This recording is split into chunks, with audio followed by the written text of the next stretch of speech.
Okay, so this is gonna be a weird way to break the ice, I know, but can you recall the very first time you ever got drunk? And if so, please tell me in the chat. Not the last one, the very first time you got drunk. Okay, okay, thank you for saying that. I don't feel alone anymore.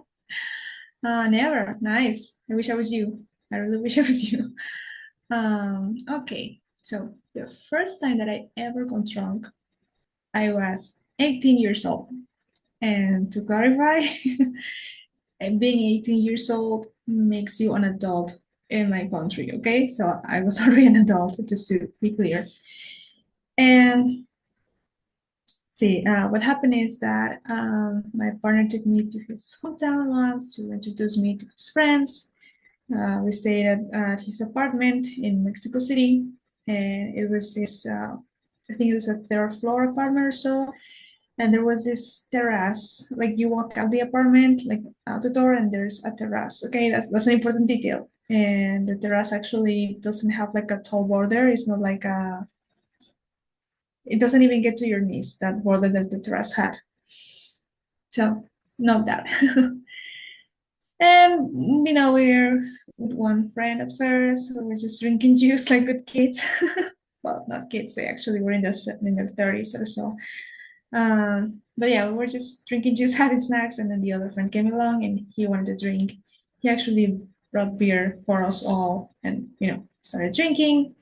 There was a moment when somebody kind of dropped a bottle of beer and a bottle of beer in the kitchen in its glass. So there was like the liquid and the scattered pieces of glass all over the kitchen, right? It was a mess. And summer with my husband, and she knows that he wants it still until everything is tidy. So he was there cleaning that mess, and at the time I said, he kind of left me unsupervised for like 5 minutes, less than 5 minutes. Nothing has ever happened to me while he's taking care of me, but this particular time he had to leave me unsupervised because of that situation. At some point I started feeling, like Summer said, I'm a Mighty Mouse and it actually fits because I'm a short person. I'm petite. And if you don't know, when you drink alcohol and when you're short, you're like tiny, alcohol hits you harder and faster. And that's what happened. So I started feeling this sensation of hitting the Mario, okay? And it was obviously caused by alcohol. Then the voice in my head went like, you know what? We should get some air. It's gonna getting hot in here. Let's get some air. And the other part of the voice was like, yeah, sure. That sounds like an excellent idea. Let's go. And I walk out. I started feeling the air, which you're not supposed to do that, by the way. If you didn't know, you're not supposed to do that. But again, I didn't know. It was my first time, and makes things worse, right? And I remember that as I was, walking further, I suddenly felt like a touch of someone's fingers in my kind of in my shoulders and my arms, very respectfully, just barely.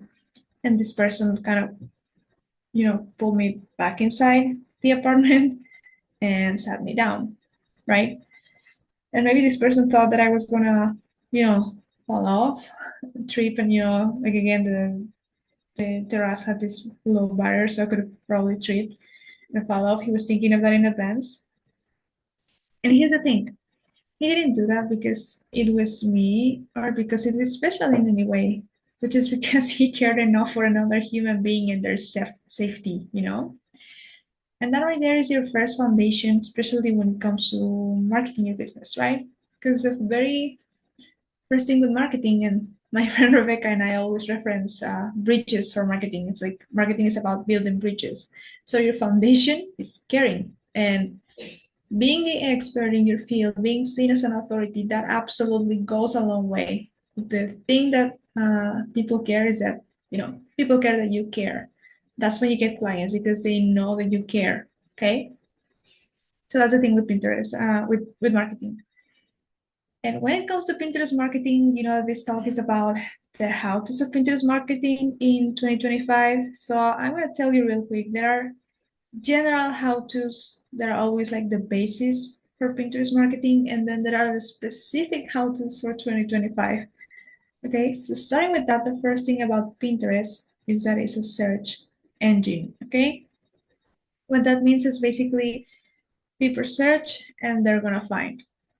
So for I don't know if you ever heard this term, search engine optimization. That basically means making things searchable and easy to find. That's our job, okay? There are people who want to find us. Our job is to make our bridges visible for the people who want to come to the bridges to get what is on the other side, okay? What we offer. So for SEO, we utilize keywords, and keywords are either words, phrases related to your niche, your industry.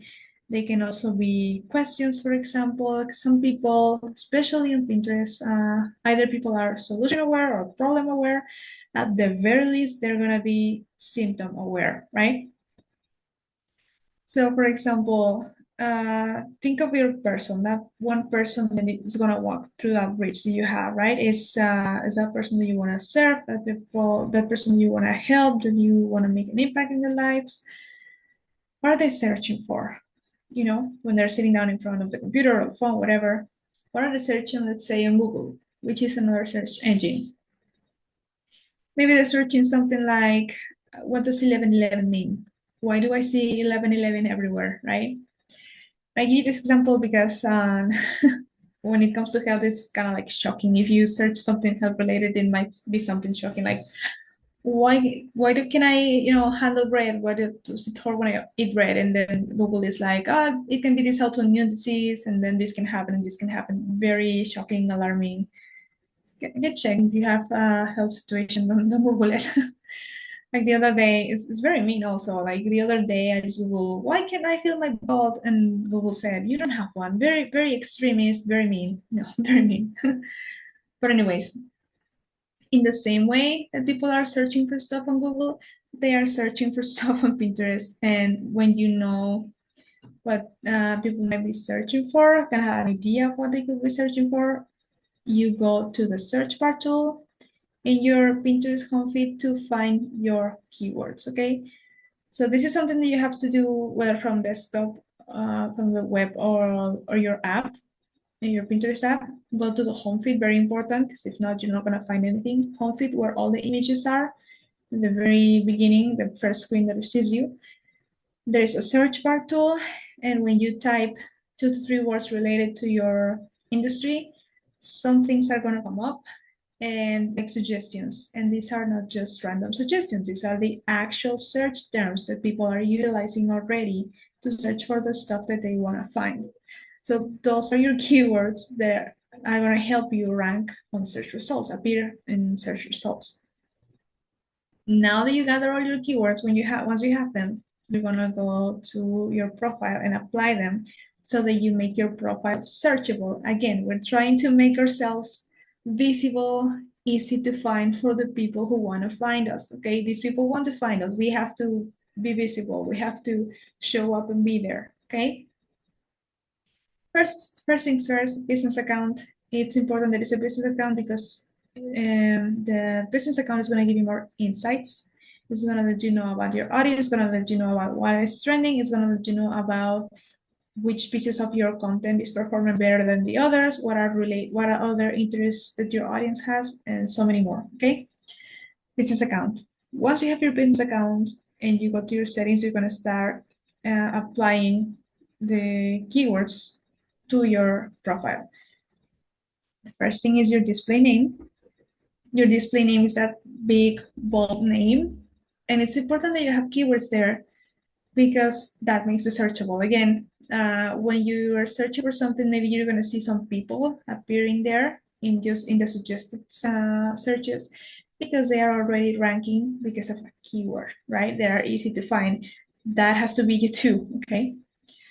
Then is your bio. And by your bio, I don't mean my name is and I do this. No, it's more about how you help people. Show them what you got. And if you have like something they can grab, a resource they can grab for free and they can help them, put it at the beginning of your bio, and because it's one of the first things that they're gonna see.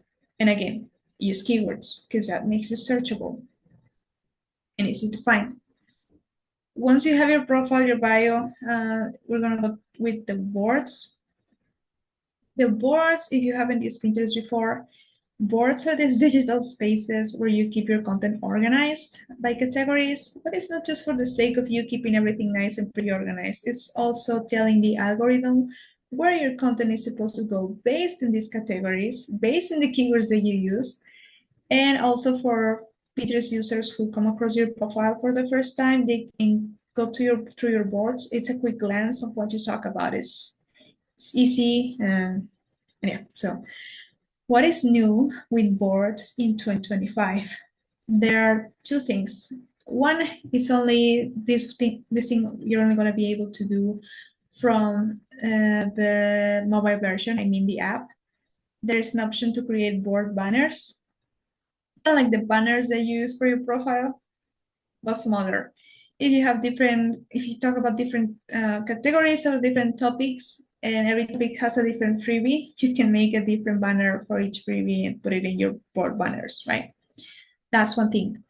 The other things are sections, which are not necessarily new, but what they say is that now sections are searchable. Let me give you an example really quick. Maybe all I can think of right now is marketing, but let's say I have a digital marketing board, and then I have a section about email marketing specifically and a section about social media marketing specifically, okay?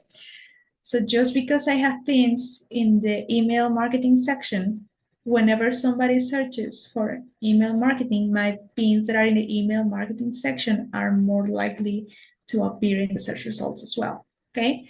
That's what sections are about. That's how it works. That's how it works. Now, speaking about pins, as we speak, as in 2025, there are 4 formats of pins. There are images or video pins. The difference is one is static, right? And the other video, it can have moving elements that turn them into an MP4 format, okay? So they are both linked. Actually, all pins are linked directly to a website. Could be a blog post, a podcast episode, a YouTube video, a lead magnet, you name it. There is an option below, it's visible, so you don't have to tell people, go to the link in my bio to get this. No, there is a button right below the pin that says visit website. That's where people know that they can go and get whatever that is in the pin. Now, the other things is the product pins. Product pins are automatically either digital or physical products.